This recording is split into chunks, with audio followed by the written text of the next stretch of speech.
Frederik Bachmann, mož z imenom Ove. Ove jih ima 59, vozi Saba.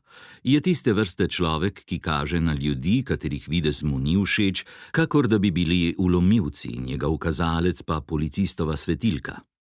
Stoji pred pultom trgovine, kamor prihajajo lastniki japonskih avtomobilov nabavljat bele kabelčke. Dolgo motri prodajalca, preden potrese srednje veliko belo škatlo proti njemu. To je torej eden tistih opadov, ne res? Vpraša.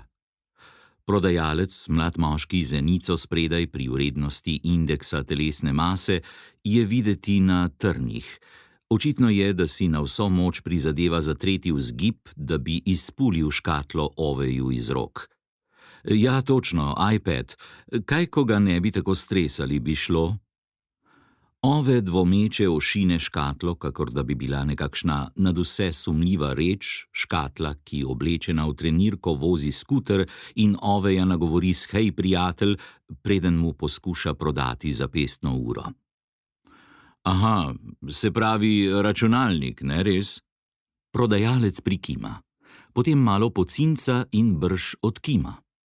Ja, se pravi, hočem reči, to je iPad. Nekateri mu pravijo tablica, uporablja se predvsem za surfanje po spletu, elektronsko pošto in podobno. Nanj lahko gledaš različno. Ove se zastrmi v prodajalca, kakor da bi mu pravkar nekaj povedal od zadaj naprej, potem pa spet potrese škatlo. Ampak ali je zakaj ta reč? Prodajalec zbegano pokima. Ja, se pravi, kako to mislite? Ove zavzdihne, prav počasi spregovori in razločno izgovarja besede, kakor da bi bila trenutno edina težava nasprotnikova naglušnost. Je zakaj? Je ta računalnik zakaj? Prodajalec se popraska po bradi. Se pravi, ja, dober je, res, samo odvisno je od tega, kakšen računalnik bi radi. Ove ga srepo pogleda. Računalnik bi rad, navaden frdaman računalnik. Oba moža za nekaj trenutkov zagrne tišina. Vas zanima nadaljevanje?